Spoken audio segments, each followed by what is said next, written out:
Welcome to another episode of the Starter Girls Podcast with your host, Jennifer Loading. And Brianna Drelis. And together we are the Starter Girls. Where extraordinary decisions produce extraordinary results. These are our friends, these are your friends, and they are living the extraordinary. Today's episode is brought to you by Walt Mills, photographer of Glad Models Agency. If you are here in the Dallas or surrounding area and looking for some photography work, check out Walt Mills. You can learn more about him and his work at photosbywalt.com. We also want to give a shout out to our friends at Studio Dallas. The Studio Dallas is the best kept secret in the Dallas podcasting world. If you are looking for a studio with top-notch technology, video and audio recording capabilities, as well as a production team to help things go smoothly, then the Studio Dallas is the place to be. If you want to learn more information on that, you can reach out to us at startergirls@gmail.com.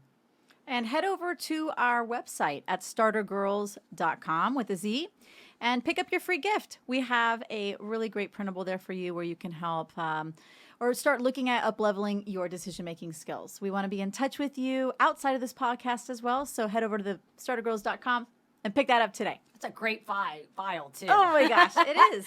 It's a great file. How can you go wrong making good decisions, right? That's right. All right, so we are ready to get things started. Today is a great day to be brave. You might as well start now. You have the power to change your circumstances any day you decide. Let today be that day. Rise up. Be amazing, be you, do you. All right, my friends, we are super excited to welcome our guest to the Starter Girls podcast, Warren Tuttle. He is the owner of Tuttle Innovation and author of Inventor Confidential, the honest guide to profitable inventing. Served as the president of the nonprofit United Inventors Association of America for 12 years. He's behind the launch of highly successful consumer products, including Misto, the gourmet olive sprayer, and Smart Spin store container system. He interacts with thousands of inventors each year and has initiated over 100 new consumer licensing agreements, resulting in over $1 billion in retail sales. Wow. It's amazing. He is a member of the National Pro Bono Patent Commission and the United States Patent and Trademark Office's National Council for Expanding American Innovation. There's like so much there. It's like so awesome. So welcome to the Starter Girls podcast, Warren. We are super thrilled to have you here today. Well, Yes. Thank you so much. Thanks for having me. And, if you live long enough, I guess you can put enough letters after your name. So it's all good. That's right. You could do enough inventions, right? I love it. I love it. Jennifer sent your bio over to me to check out, and I'm pretty sure my jaw was on the ground after I read it. I was like, whoa, this guy is awesome. Yeah. I've just been around for a while. That's all. But it's I really, fascinating. I really, it's funny. As you get older, you want to help people more. I don't know, something weird about that. And you want to give back. And, my daughters are all grown now, and now I can do things to help other people. So I try to volunteer for a lot of different groups that help inventors, help startup entrepreneurs. The particular National Council for the Empowerment of American Innovation, very much directed to women and minorities and folks that haven't really gotten a fair shake always in the inventor innovation world. So it's a lot of fun to be involved in. Yeah. So I kind of want to, start this off because, I guess my first question to you would be, have you always been doing these inventions, like been kind of an inventor, or is this something like you were in a corporate setting and sort of kind of migrated into this? Kind of walk us through this a little bit. I'm interested to understand this. Sure. I am not a very good inventor myself.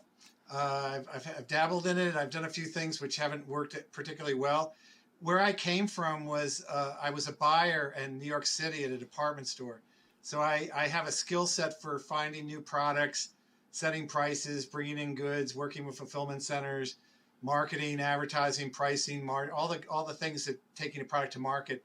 And when I was young, I then left New York City and started a collection of my own stores in Connecticut called the Complete Kitchen and Good Food Store. We were sort of an upscale Williams-Sonoma type houseware store with wonderful upscale products. I had a cooking school, one of the top cooking schools in America. We had a lot of great chefs came in, like Julia Child and Emerald Lagasse and Martha Stewart to teach classes. And my business partner on the food side, the prepared foods and catering side, was Paul Newman. It was a real exciting time for me when I was young. I was very good at finding new products. We were the first store in America to launch the Nespresso coffee system, the coffee capsules. Mm-hmm. I can name a dozen products that we were the first in America. And then one day, my whole life changed in 1997 when an inventor walked in. I had never met an inventor before, and he had invented this product called Misto. It's an olive oil sprayer. I don't know if you're familiar with it, but I keep one I'm, next to me all the time. yeah. Changed my entire life. You can put your own olive oil in it. It has a special nozzle that handles viscosity of oil. You pump the cap and you can spray naturally. And why is that important? Well, you can reuse it, as often as you want. Choose your own oil. Well, it's an alternative to Pam, and Pam is that product sold in supermarkets. So there's about 100 million cans a year sold. The problem with Pam is that it uses a low-grade vegetable oil. It uses preservatives. It uses a butane fuel to fire it, which is not good around heater stoves. And when you're done, you throw the can away, and it's enough cans thrown away to circumnavigate the globe every year. So this Misto, was a successful product on a number of fronts. And I ended up partnering with Tom and going on this adventure. We sold millions of Misto, and that got me started. And my life has never been quite the same again. Oh We're like just stunned. This is so incredible. I'm floored. I love all of this. I can't believe we didn't know that part about your stores with Julia Childs and Emerald Lagasse. Like, are you kidding me? Like, this is really fascinating. Julia's my hero. You've lived a lot of lives.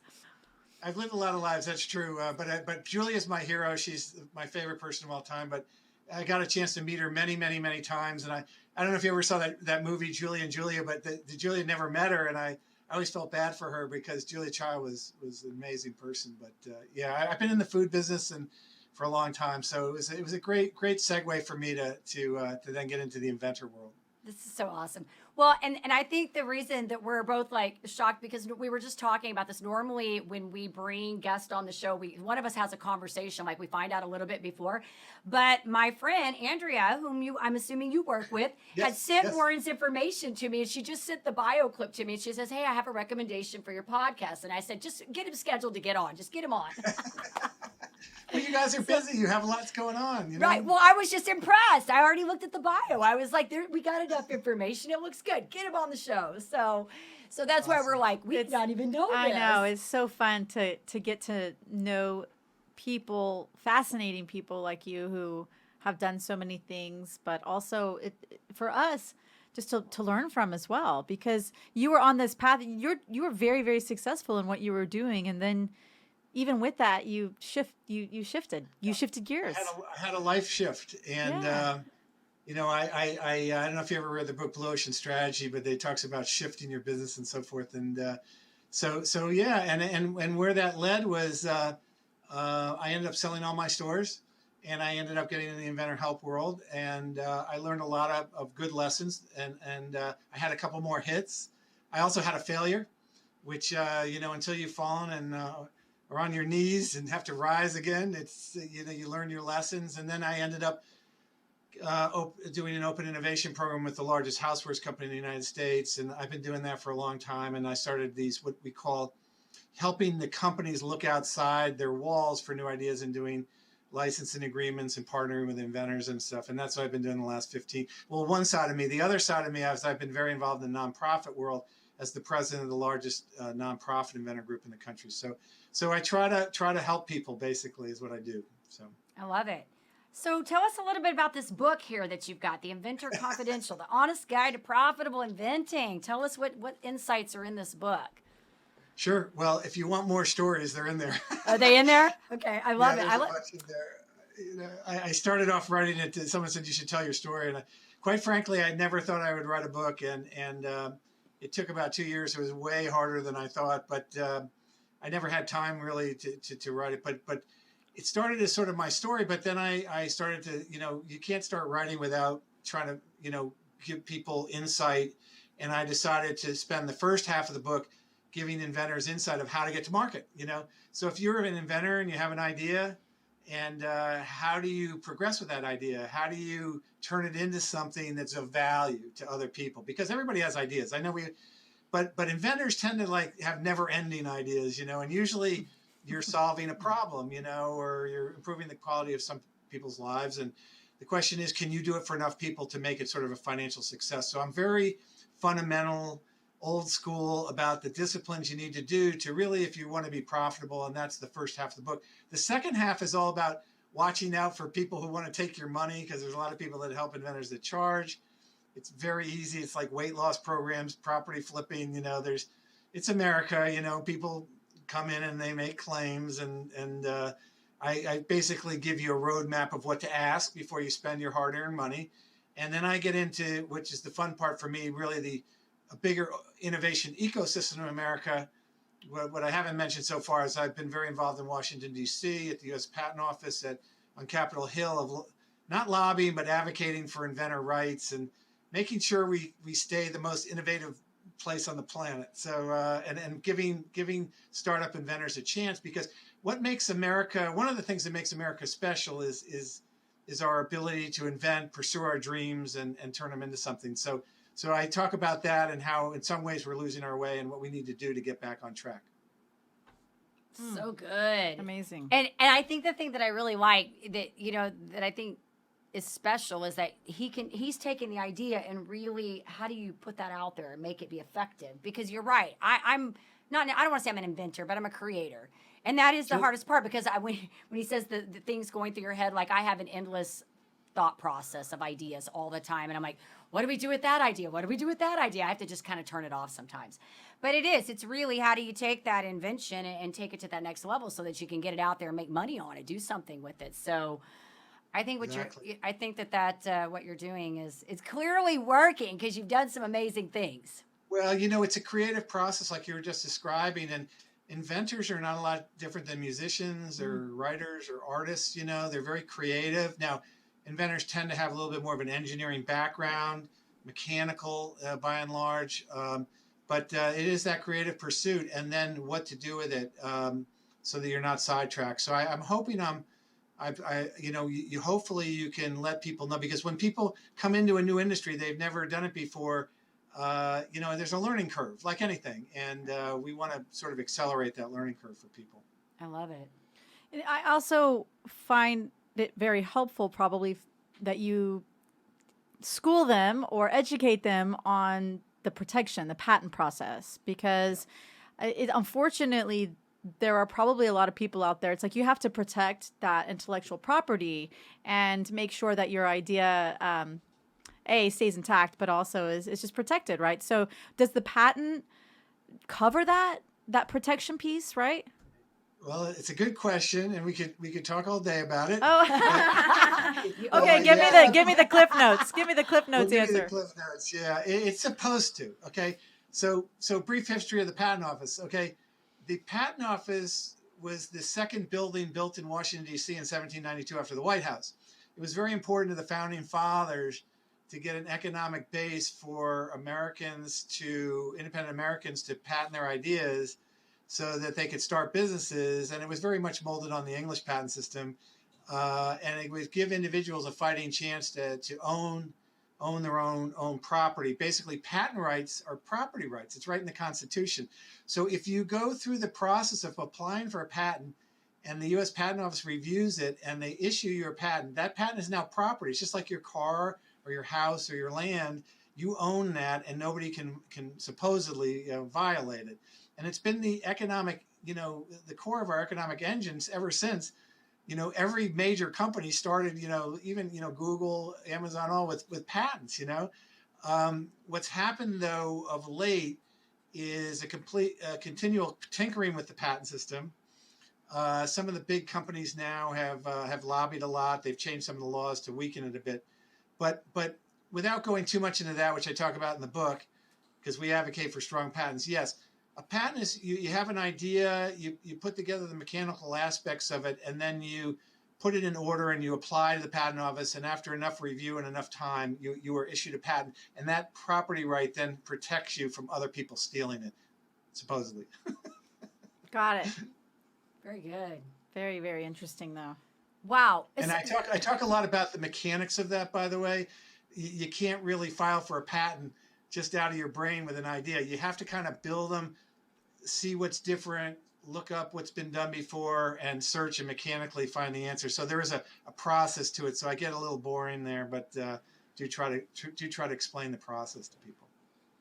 Yeah. Wow. Well, because I'd worked for a cosmetics company after college for a few years, and she had it was like the first aerosol foundation spray. Okay. So she created that for actually burn patients, Well, shortly after that, another competitor who's a huge, huge corporation came out with Yeah. one, Yeah. but ours was the first, or the company I worked for was the first, and the patent had been pending for years. So they were in Right. litigation for years. Yeah.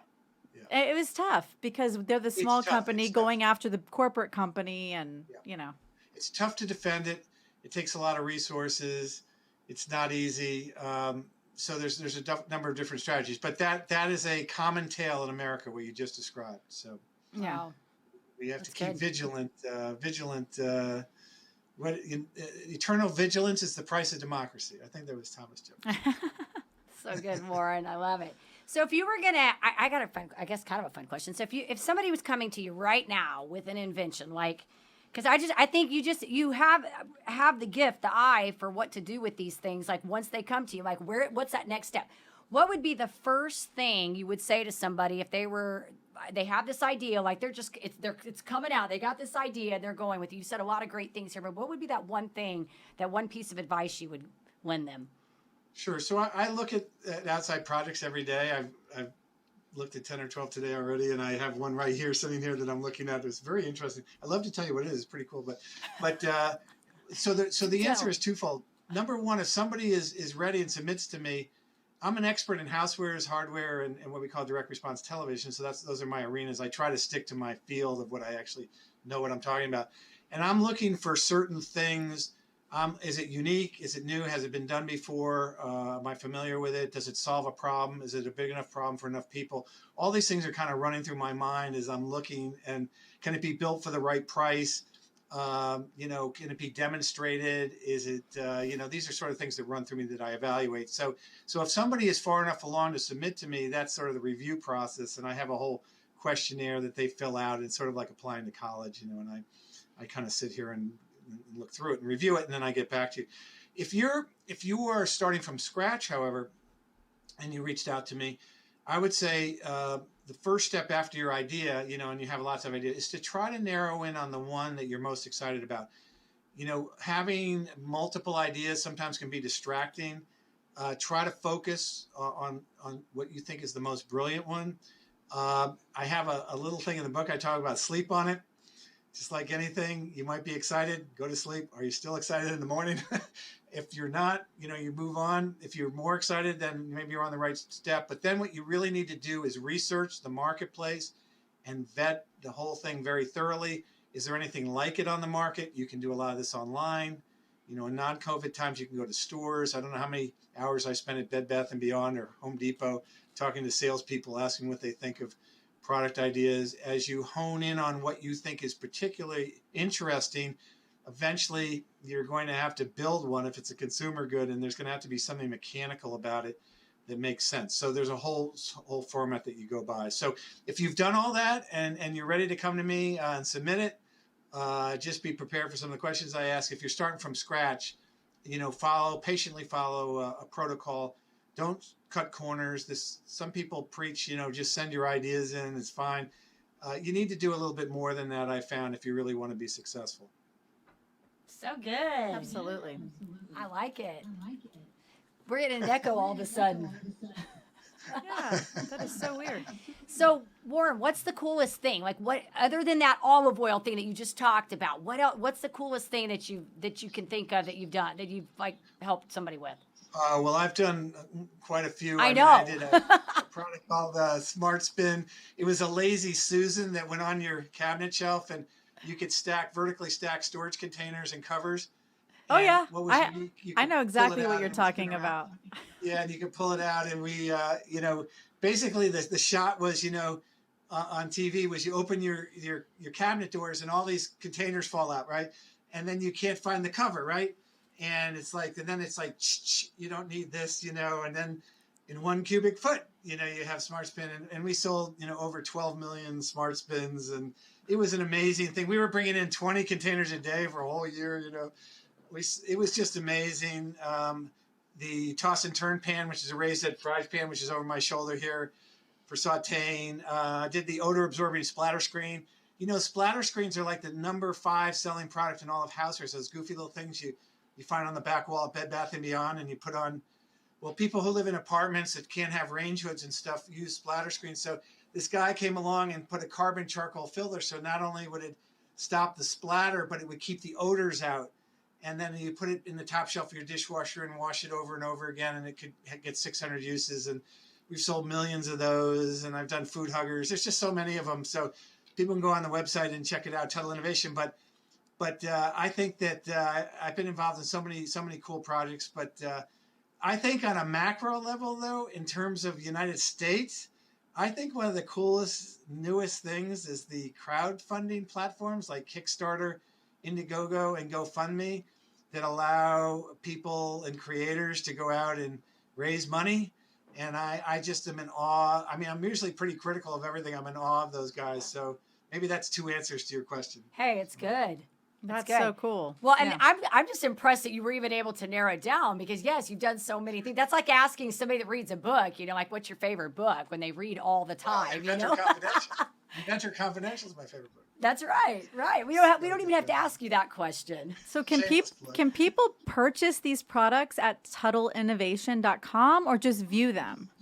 You can view them. All those products I named are all selling out in retail. My email is Tuttle@yahoo.com, or go on and reach out. If you don't know where to get them, I'll tell you where to get them. But you can buy them at retail or online, and you pay the retailers for them. And that is so cool. That is awesome. Amazing. It's really, and what's really cool is when you go places and you're on a plane, or like once I'm in Ireland. And I'm in a bar, and someone says, "What do you do?" And at that time, I just finished launching Misto, and it was brand new. And he said, "Well, what does it do?" And I go, "Well, it's I gave the same pitch I gave before." And he went back in the kitchen in the bar, and he came out like 5 minutes later, and he held one up. He goes, "Would it be looking something like this?" He had one. It was like, "Get out of here!" He had been in New York, and he bought it at Bloomingdale's the week before. That's so awesome. I literally was thinking I got to get one of those Mistos. Yeah, they're cool. Definitely. They're cool. But when you meet somebody that actually uses your product and That's so cool. Change their lives in some minor little way, it's pretty cool actually. So. Yeah, absolutely. So you're doing awesome stuff. I love it. So I think we should do some fun questions. Yeah, We're gonna ask you a couple. This has been great. I'm gonna have to go check his website, go back in there because I saw all his when I was looking at his bio, he's got so many websites in there. I didn't have time to look at everything, but I'm definitely gonna get in there and look at all your stuff. So you've got a lot of great things happening there. So let's start off with some fun questions. So I feel like we've asked him a lot of really fun questions here. So, okay. Let's see. Because obviously you've traveled around, you've got these products everywhere. Where has been I guess maybe the most thrilling, or I guess maybe the most memorable place that you've traveled to? Well, I've been very fortunate. I've lived on 3 continents. When I was 12 years old, I moved to Switzerland. My dad worked for a big company, and I lived in Switzerland for 5 years growing up in Zurich. And then I was shipped back at 16 to a prep school. So I was pretty much on my own from 16 on. And then when I was in college, I lived for a year in Kenya, in East Africa. And so I've had a lot of fun experiences. I've run with the bulls in Pamplona. I've climbed Kilimanjaro. I've skied around the world. I've motorcycled through Europe. So, I've hitchhiked across America. So you can read about some in the book. So I've had a lot of fun experiences. That's so awesome. I'm glad I asked that question. That was another thing we didn't know. Okay, I know, and you stole my question, by the way. I was going to ask that same question, which is so funny, but that's okay. I'll ask a different question. So because you have traveled, okay, well, I'm going to ask the food question because that's also one of our favorite questions to ask. So just culinary, because you've traveled so much, is there a particular type of food, different country type of food, or, whatever that you like? Not necessarily do you like pizza or sushi, but, is there a cuisine that you love after traveling the world? I love Italy, and I love all the food in Italy. You cannot go wrong. And remember, the Italians, Catherine de' Medici taught the French how to cook. So there's certainly phenomenal food in France and artistry there, but a lot of it originated in Italy. A lot of simple foods, simple pastas, fresh cheeses, fresh food, fresh ingredients. I'm kind of a food person, but I love many, many, many different types of food, and there's no question traveling, brings you closer to certain types of food, and I'm a big fan. You know where I was last year, or right, a year, 2 years ago, was Copenhagen. I didn't realize what a big food city that was. So no matter where you go, I think you can experience great food these days. But if I had to choose one country I'd focus on, it would be Italy. Love it. I was in And by Italy the a way, couple years ago. Misto never sold in Italy. We sold it in France and England and all through Europe and around the world, because the word Misto translates in Italian into Squid, crazy. right? Isn't it like But squid, or isn't it something to do with oh, seafood? maybe, but I've been told that Misto, means mixed, like mixed up, like Oh, crazy. yeah. I think it's So, because there's like a cold seafood dish that has the word okay. misto in it, maybe. Like Mm. it's probably like squid and different types of shellfish, Sure. That's so Sure. great. Yeah. Well, you never know what the word, the translation. So we never sold them there. Plus, they don't like to spray olive oil. They like to dump it all over the food. Just So to pour it all on there. That's that's right. exactly It's right. good over there. Have you Yes. been to Italy? Oh yeah. You have? I've not been there. Yes. So you guys I got me lived I outnumbered. lived in Italy for a summer with Oh, school. wow. So the Really? summer of 2000, I lived in Florence, and My favorite. traveled. I traveled all the way down, to Naples, all the Nice. way north to. My brother was in the Oh, wow. military, so he was at Avion, near Yeah, Venice. Avion in France. Avion. Oh, No, actually, Avion. Italy. The Okay. Air Force base there. Yeah, Oh, wow. yeah. Florence is one So of my favorite places on the planet. I spent 2 weeks when I was 15, and I love it. So I'm sure it's you had a wonderful magical. time. Yes, Yeah. absolutely. And I got to Michelangelo's the take greatest person of all time. my 15-year-old daughter there for the first time last summer, so before the pandemic. wow. So she got to experience Italy for the first time. It was pretty neat. Yeah, that's Awesome. awesome. Kudos. I did not know Yeah. that. I learned a lot of new Well, things today. you can't go wrong with eating in Florence. So Oh, as you well know. So- I've got a great cookbook from there too. Well, Catherine de Medici is a cooking school teacher. She's descended from Lorenzo, and we had her teach for us many times at the Complete Kitchen. She would fly in from Italy, and then she'd start her tour usually in New York. And her book, she has many cookbooks, and she stayed at my home, and she's Oh my she's just gosh. another amazing person from Florence. So Holy smokes. That's incredible. Wow. I know, Brianna's over I'm here. like, Jaw I'm dropped. kind of fangirling over here, I think. All the things you learn in the podcast studio, right, today. This is incredible. So this has been so awesome, Warren. You're doing great things. Like I said, I'm definitely going to get in there. I want to look at some of your stuff. And wow, just I just think what an incredible life to be able to travel like you've done and be able to work with the people that you work. And obviously, you're dedicated to what you're doing. You have to have a heart and a passion for it. It wouldn't be happening. So thank you. And keep for doing it. supporting others the way that you do, to realize, their dreams, and it's just awesome. So yeah, your give back is really great too, the contribution. Absolutely. Absolutely. Thank you so much. Thank you for being here. Awesome. Yeah, this is so much fun. Listen, you guys made my day. Thank you so much. Yeah, Warren. appreciate So we It's obviously great, we it's have great therapy. It's great to have therapy with two people. exactly when you're in COVID for sure, right? That's why we love doing the podcast. We get to meet I incredible think people. everybody should have two. Yeah. Yes. So Warren, we've got your website. Is there anywhere else you want us to send our people to check you out? Because we're going to make sure when we post this that we have all the links and everything there for you. Well, they email is www.tuttle@yahoo.com. So I always get back. May not get back the same day, but within a couple of days. And then Tuttle Innovation, and then Inventor Confidential is my my book website. And so if anybody has any questions, or you guys just stay in touch. I love what you're doing. So thank you. Thank you. Thank you, Warren. Great This to has meet been- you. This has been awesome. So I think we're ready to wrap things up here. It's been great. So I'm having a brain moment here. I'm like, hello. There's so much good stuff on here. So we do want to say to our listeners, of course, if you enjoy our podcast, please be sure you give us a rating both on iTunes and Facebook, because we cannot do this without you, and hit that subscribe button on the YouTube. Absolutely. And don't forget to head over to startergirlswithaz.com to pick up your free gift. And by the way, if you're in the Dallas-Fort Worth area, we'll be hosting a live Starter Girls event that we are so excited to bring you. It's going to be on May 15th, and you can head over to the Starter Girls Facebook page and check out the event inside the Facebook page. That's right. We are excited about it. All right. We want to leave you guys with a couple final thoughts. This is another good one I tried to wrap around. All right. Take up one idea. Make that one idea your life. Think of it, dream of it, live on that idea. Let the brain, muscles, nerves, every part of your body be full of that idea. And just leave every other idea alone. This is the way to success. And that is by Swami V. I'm just going to leave the last name alone. All right, we do want to say this. In order to have success, you must start, and every start begins with a decision. All right, you guys take care, be safe, and be kind to one another. We'll see you next time.